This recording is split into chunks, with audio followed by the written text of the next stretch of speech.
শ্রীরামকৃষ্ণ বলতেন যে একজন গেছেন কূপ খুঁড়ছে, কূপ খনন করছে। তো এখানে আমি কূপ খুঁড়তে শুরু করলাম, আমি 2 দিন খুঁড়লাম, জল পেলাম না, আবার ওইখানে চলে গেলাম, আবার কূপ খুঁড়তে শুরু করলাম, আবার ওইখানে চলে গেলাম, গিয়ে কূপ খুঁড়তে শুরু করলাম।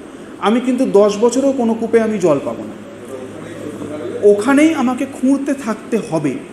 সেই জন্য আমার একটা কমিটমেন্ট দরকার। আমি আজকে বসলাম, কালকে বসলাম না, আজকে অমুক সময় বসলাম, কালকে তো অমুক সময় বসলাম। তো যার ফলে কি হচ্ছে, ওই যে ছন্দবদ্ধ জিনিসটি থাকছে না, ফলপ্রসূও হচ্ছে না।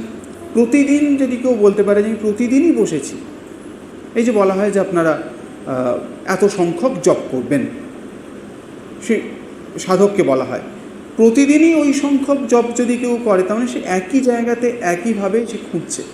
কখনো যদি সে একদিকে যায়, কখনো অন্য দিকে যায়, তখন কিন্তু সেটা সহজ হয় না। তাই এই প্রতিবন্ধকগুলো রয়েছে, প্রতিবন্ধকগুলো থেকে দূর করতে হবে। এবং দুটো জিনিস, একটি হচ্ছে পশ্চিম দিকে যাওয়া চলবে না, সেটা বলতে হবে না, পূর্ব দিক অনুসারে চলতে শুরু করতে হবে। পূর্ব দিকে গেলে অটোমেটিক্যালি আমরা পশ্চিম দিক থেকে দূরে সরে আসছি। এই হচ্ছে উপায় হচ্ছে লেগে থাকা, অভ্যাস বৈরাগ্য।